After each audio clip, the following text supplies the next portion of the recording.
Hi everyone, welcome back to All About Apps. I'm your host, Umay Öztürk. I'm behind the mic today to guide us through what it actually takes to launch, optimize, and scale mobile titles in today's market. And we have an incredible line of growth experts today, starting with Antonio. He's a UA professional with over 10 years in mobile gaming. He's worked across multiple studios and has launched more than 20 games.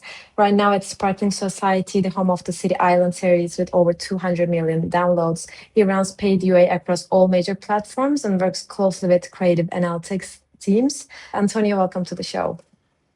Thanks for having me. I'm glad to be here. Yeah, good to have you. And secondly, we have Vasco Sousa. He's the user acquisition manager at Fumb Games. They're a powerhouse UK-based mobile indie studio, and they are dominating the rewarded idle game space right now. He's run campaigns across the major paid channels and has spent a lot of time in the data layer as well. And his background in both running campaigns and interrogating the data behind them is what makes his perspective on this worth hearing. Vasco, good to have you today. Thank you so much for having me. It's a pleasure. And last but not least, Faheem, my co-host of the show and vice president at AppSamurai. He spends his days deep in rewarded models, user behavior, and macro growth mechanics across global markets. If there's any shift in how users monetize, how they act, Fahim's already tracking it. Welcome back, Fahim. Good to be back here with the new folks. I hope this is a very in-depth and fun episode. So yeah, good to be here. All right, then let's get straight into it. I want to start with the soft launch phase of games. We know that before a game earns its global launch, there's a phase that looks like marketing, but is really closer to research. You're trying not to scale, but you're trying to learn. And the decisions made in that window, what to keep, what to fix, what to kill, have a long tail on everything that comes after. Without getting into anything confidential, I want to know what's your principle that guides your soft launch decisions. You don't need to give any specific numbers, but I want to hear your logic behind it. How do you know when you're reading a signal versus noise, and how do you not scale something too early or pull the plug on something that needed more time? Antonio, maybe we can start with you. Sure, yeah, that's a great question. Soft launching often it's misunderstood as a smaller version of full launch, but it isn't. It's a validation phase, I think, to mainly to reduce the uncertainty around the full launch or and what will happen later. I think here then it's very simple. The goal of this phase is very simple to identify whether a game or app is having problems, and is there a problem, are there these problems are structural or fixable. So we are not looking here for perfect metrics. Of course we want to be on the benchmarks, but still it doesn't everything to be green and perfect in order to have a goal on a launch. We are actually looking for patterns. So let's say I think here the core is to answer like 4 questions or have 4 tests. That's the first test is like the test which is becoming a technical more to see if the game or the app is sustaining enough players, can handle enough players without too big crashes, many crashes, or too many app not respondents issues, let's say. So when we clear that, we go to the, let's say, retention test and see if the players are coming back. Also, the third test is really interesting, which is like the session or level progression, which give us the answer to the question: do the players enjoy the core experience? Do they have nice experience while playing or using the app? And of course, the fourth test is the monetization test. While everything this it's being cleared test after test, like the first, the second, and the third, then we go to the monetization to see and to answer the question: is there a believable path to profitability? So if we see that probably we can be profitable, then if the answer to all these questions is yes, then even if the numbers are not perfect at that point, we are clear, I think, to go. Actually, I'm generally optimistic when it comes to this clearing all these questions. So it's very important to highlight here is not to go only by one cohort or small test. We need to have a statistical significance. We need to have a multiple cohorts coming in with consistently same performing KPIs or same performance in order to see and clear each of these questions. I think that the biggest mistakes I've seen are scaling too early and relying on one KPI. Okay, this ticks the box, and then let's go full throttle, or killing a game or app when too early because the teams are looking for perfection. This needs to be perfect. This needs to be everything needs to be perfect in order to start.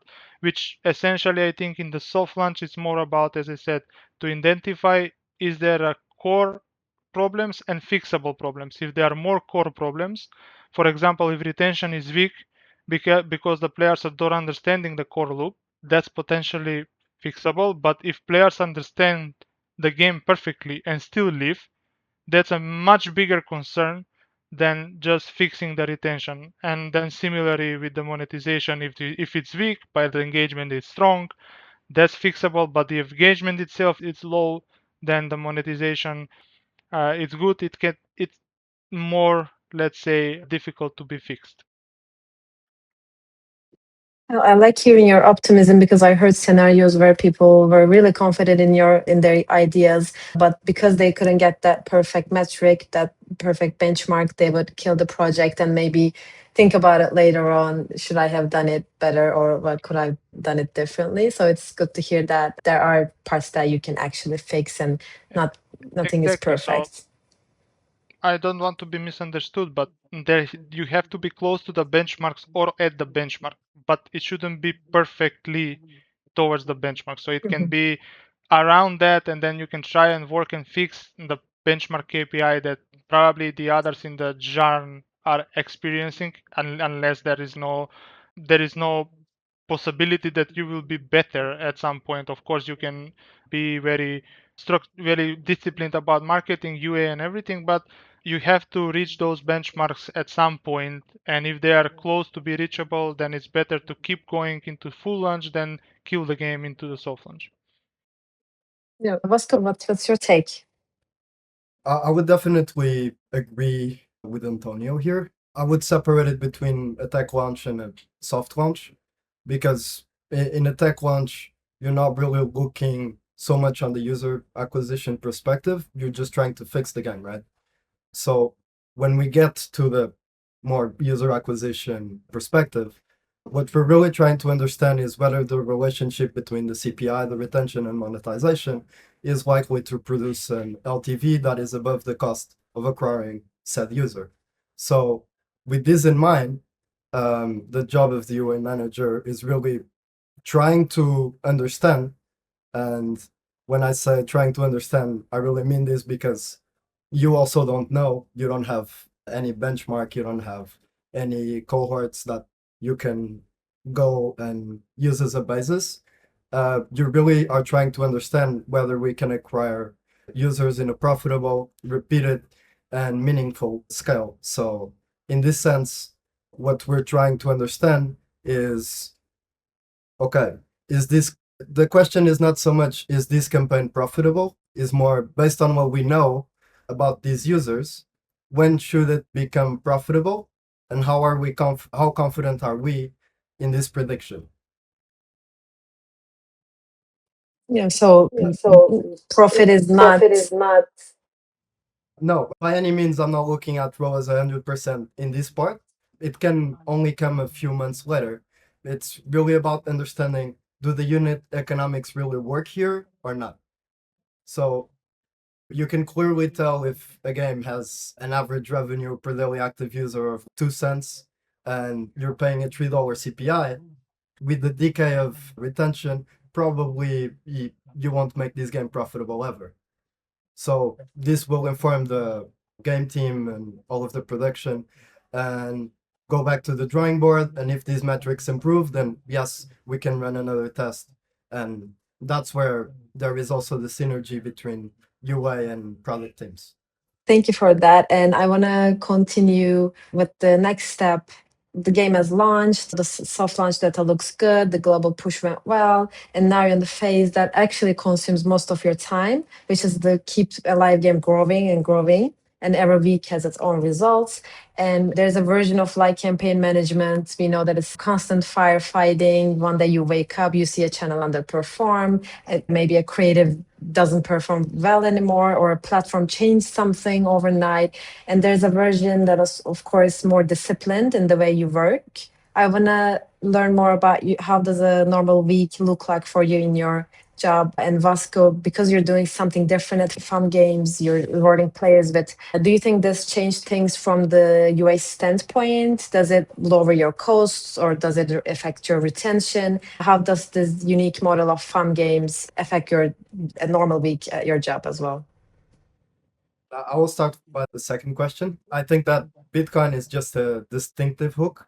So, in essence, it does not guarantee lower CPI. What it actually does is it influences the creative execution and production, and it also allows for new audiences to come into the game, because the way you're communicating the value proposition is inherently different. So what you are doing is you are attracting the users that just come for the game, and you're also attracting users that come for the rewards. So in essence, you're expanding your addressable market, and Bitcoin does become very valuable in terms of retention and creative flexibility. And for a portion of our audience, the reward creates an additional reason to return to the game, right? So it does strengthen our long-term retention, and it does provide in some fractions of our audience very different metrics, and that is interesting to look. But if I'm looking more on how my week goes, I would say that there are essentially four areas where I focus. The first would be campaign management, obviously. So if the campaigns are spending as intended, if they're hitting their KPIs, if the targets that we picked are still appropriate for the time that we're in. So in essence, the objective is to find the point where the campaign can spend consistently without damaging the expected payback. The second area I would focus is on budget allocation. So as a UA manager, you have different channels you can report to, and you also have different countries, campaign types, platforms. It's really about understanding, okay, what are the campaigns within all of the nuances that are going to hit the highest ROAS and can actually scale the game more. Usually the answer is not this versus that one. It's how can we compound and stack all of these together to create the best we can and to spend the most that we can profitably. The third area, obviously, it's the creatives. Creative is king, and creatives naturally lose efficiency as audiences see them repeatedly. So part of every week is understanding, do we see that these concepts are still scaling, or should we start removing them because they're getting fatigued? And which new themes deserve testing? For example, you should go for gameplay, or you should go for UGC. Should you do a combination of both? Should you add hooks at the start of a video that is already performing? These types of things. And last but not least, it's really about the diagnosis. So things, even if you're structured, might not always go well. And that is true more times than not. So we need to understand whether the issue comes from the campaign setup, if there is an issue on the target, the creative, the audience, the market, the product. There's a lot of where we can find a reason for this to happen, but we need to be certain that we are trying to provide a remedy to the actual reason instead of finding a reason where there is none.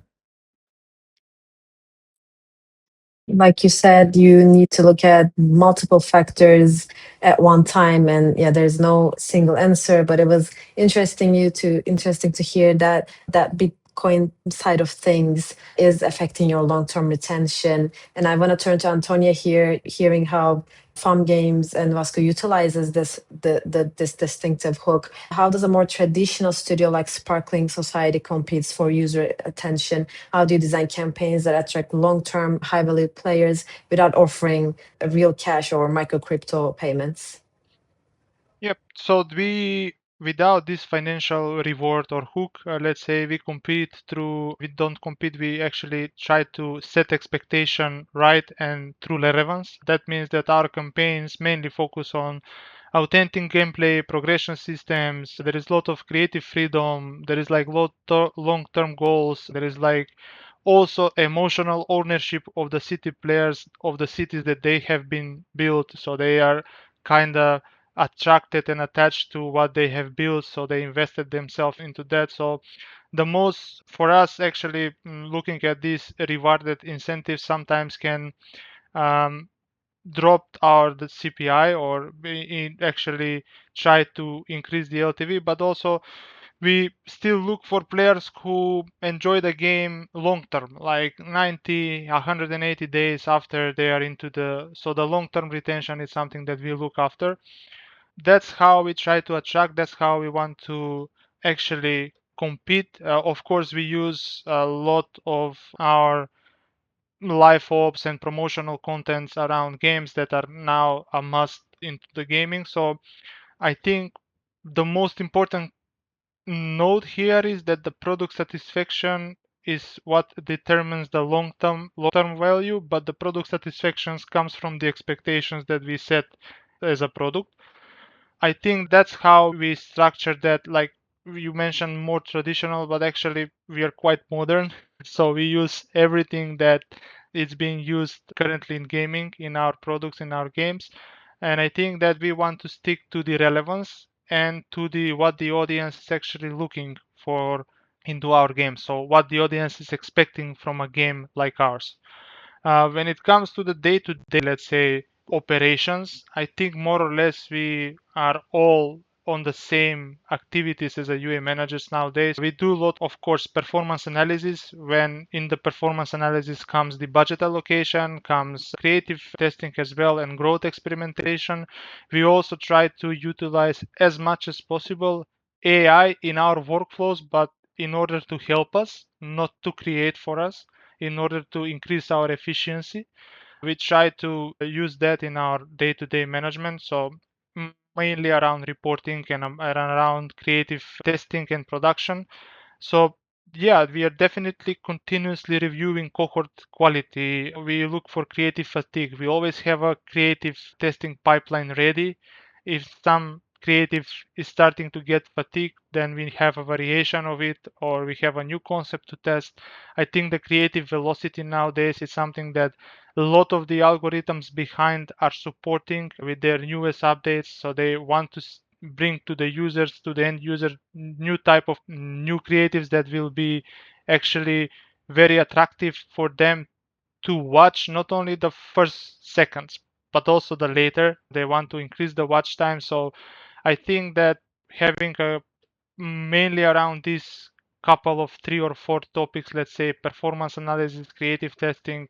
Under performance analysis, I put the budget allocation. Of course, any UA manager would like to invest the budget when the ROAS is the highest, and also experimentation in growth, because as you mentioned, we change. The industry is changing so fast and the platforms are changing so fast. As you said, you may, we have fires that are starting to happen day over day.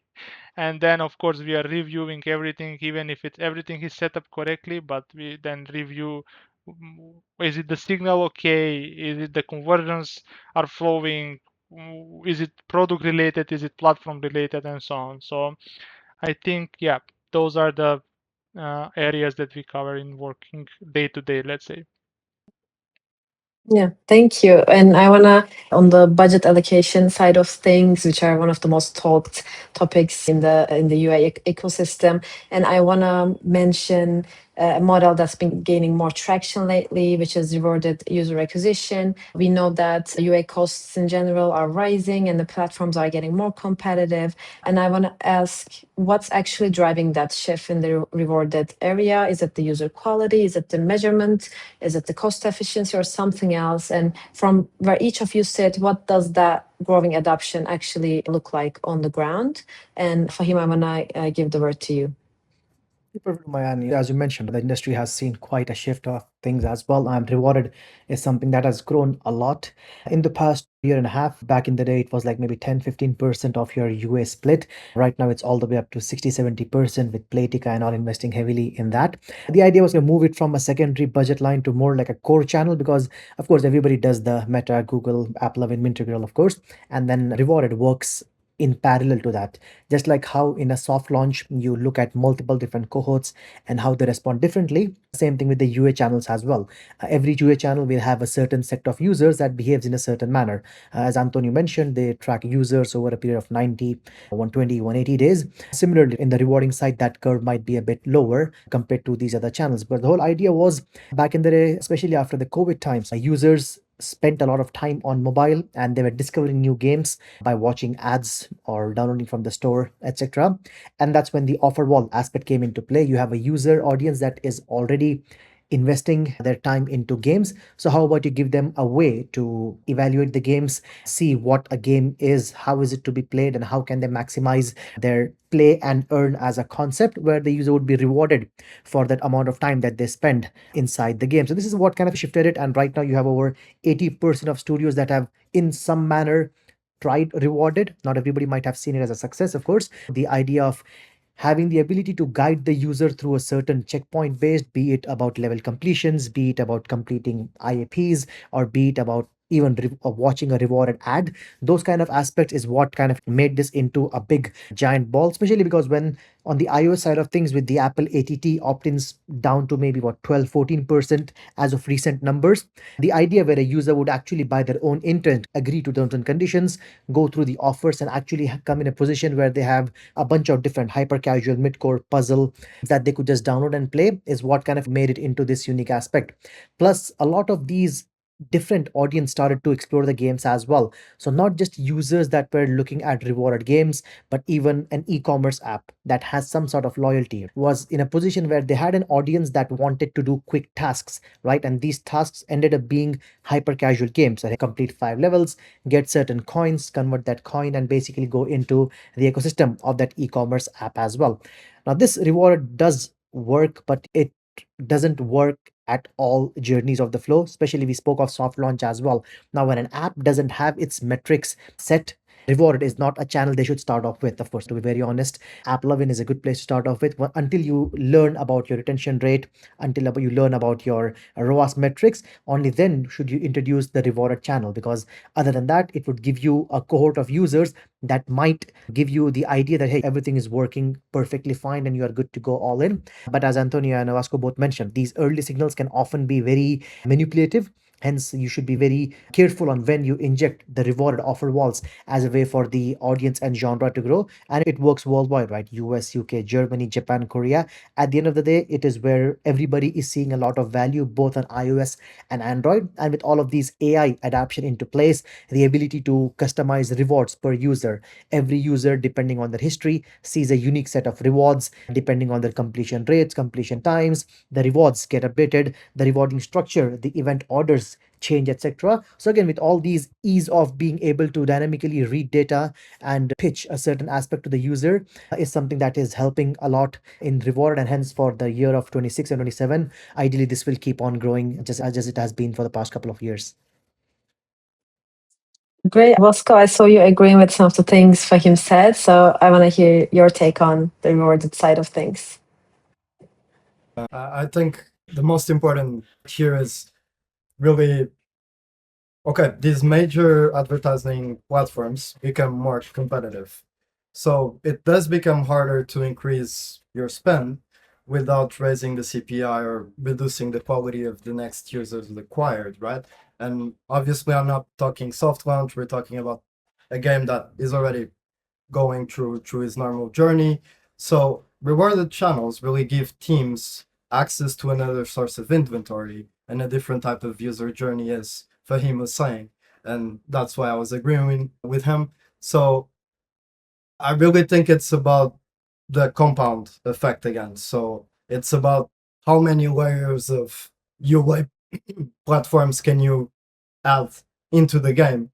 And all of these little pieces will combine into a very interesting bulk. So think of it like an investment. So it's the difference between investing in a simple stock versus having a mix of, let's say, ETFs, bonds, gold, and all of these other assets. And basically, what you're doing is you're exposing yourself, but at the same time, you're protecting yourself because the different assets that you own are making sure that you're not being affected by any of them to such a high degree. That means that also I would say that the rewarded channels don't have the same capability for scale as, for example, AppLevin does, because not just because of the inventory, but because you always have to become very competitive to stay at the top. And some of these offers or some of these games sometimes are not competitive enough to stay at the top. So this is where a lot of game studios think that it is good, but it's not worth the effort. Maybe it can also be the other way around. My product is not that good, and you should also consider this part. Maybe it's the other way around, but I'm just putting the question out there. We can hear from you, Antonio. Yeah, I fully agree with Fahim and Vasco on everything what they said. I think the growing interest in the rewarded UA became really driven by the efficiency pressures of the big four, let's say, or the big four channels like Google, Meta, AppLovin, TikTok, and everything. I think that rewarded now it's more into the portfolio mix of every UA team than before. It's not experimental, but it's really also depends on the very good rewarded structure that Fahim mentioned that can drive you a good quality users, because the industry learned an important question or lesson, let's say, that every incentivized user is not automatically high quality user. So you need to have really good structure around the rewards to stay on top. It's very competitive. So really now I think rewarded shifted the mindset into the UA teams in order to use the rewards and reinforce the genuine, the original or the genuine product interest that they have in the beginning. It's not just to attract them, but they really need to play the game and really need to enjoy the game while playing and while getting that reward. I think that the main conversation shifted from can we buy rewarded traffic or to can the rewarded traffic be profitable long term for us. And I think that's a much mature question that is happening right now across the UA teams, and that's how they utilize. Of course, with iOS ATT, it slightly changed everything on Android, but as Fahim mentioned and also Vasco, the Android and e-commerce unified products are using rewarded principles and rewarded channels, which is increasing their use. So yeah, I think they're like one of the channels that will be always in the UA mix of channels in the modern UA teams, let's say. No, thank you, everyone. And talking about the alternative channels to those big guys, so to say, one of the two channels that come up a lot in the conversations are DSPs and OEM channels. We know that both open up a scale in completely different way and with different kind of user intent, of course. I want to know, how do these channels fit into your UA strategy, and what does it actually take to get the most out of these channels?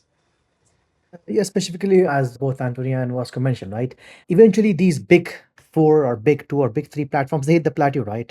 Google, AppLovin, TikTok, they all reach the plateau, and then it becomes very expensive to acquire users. And then again, if you start acquiring users above your LTV, it doesn't make sense, right? It's not very sustainable, right? And that's where incremental channels like the offer walls are basically brought into play, or the DSPs are brought into play as well. Now, these platforms, of course, they do come with certain risks as well. For example, with the DSP specifically, you can't enter with a small budget as such, because again, the whole idea with the DSP is, while it does serve a lot of advantages, the cost of entry is very high. It's just not like a plug and play, because you'd be buying on impressions, optimizing, you would have enough data to optimize the campaigns, and over a couple of weeks, then you'd be able to match out a certain CPI that actually works in your favor. That could be leverage. Now, in terms of the benefits that it does bring, is these modern DSPs come with a lot of optimization engines these days, right? So it does make life easier to tap into a new inventory, but it needs to be done in a mindset where you would have to enter with a certain investment, and hence a small hyper casual game per se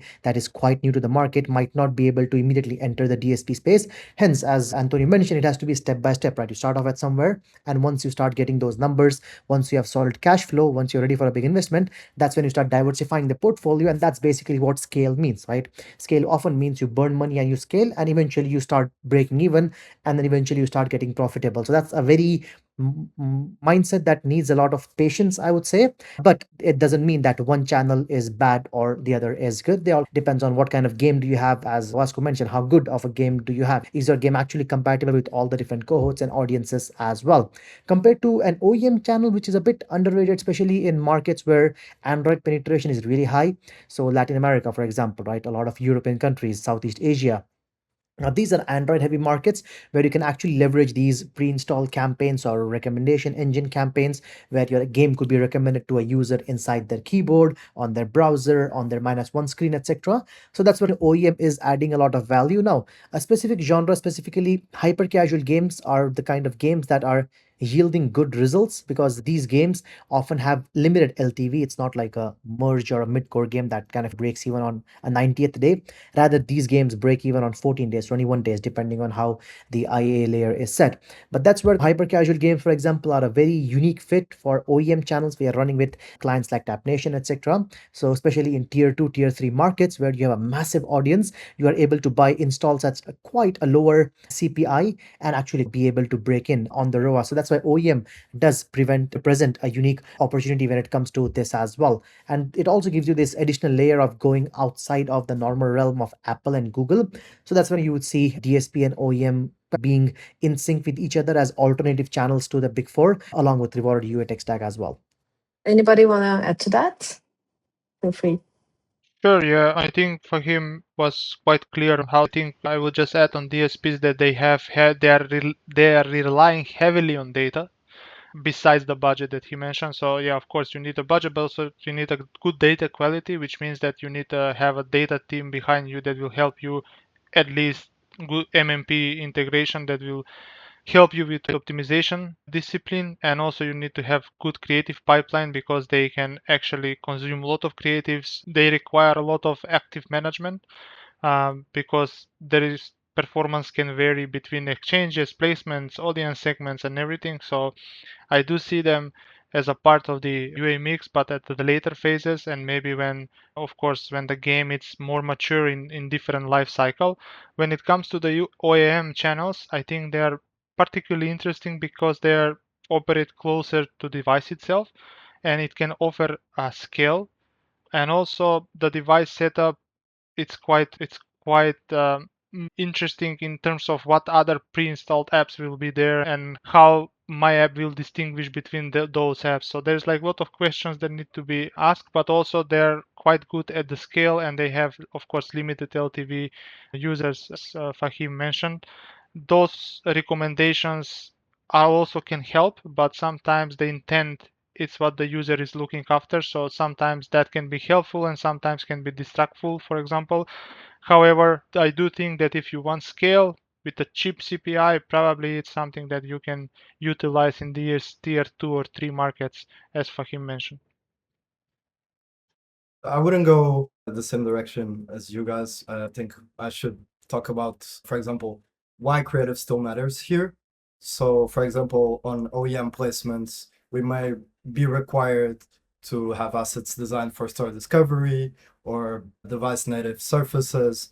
And the same can apply to DSPs, where often we need a wider range of formats and concepts to perform across this more fragmented inventory.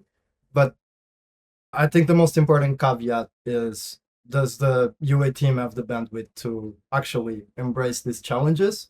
Because a lot of the times you can just look at this as, okay, let's just simply turn these new channels on and forget about them. And this is still a channel that needs management. It requires competitive bids, strong tracking, enough data, and optimizations. So this shouldn't be forgotten. And I think that sometimes, because not on the SP side, but on OEM, the budgets are smaller, there might be a tendency for that to happen. And it's a common pitfall. Thank you, everyone, for being here today. We tried to cover a good amount of ground, and I know we can talk about hours on end about UA, but I hope we hit the pain points. And to everyone listening, we hope this conversation gives you a few practical, tactical frameworks to apply to your own titles as well. Thanks for tuning into All About Apps. Don't forget to subscribe on Spotify and or YouTube, and we'll see you right here on the next episode.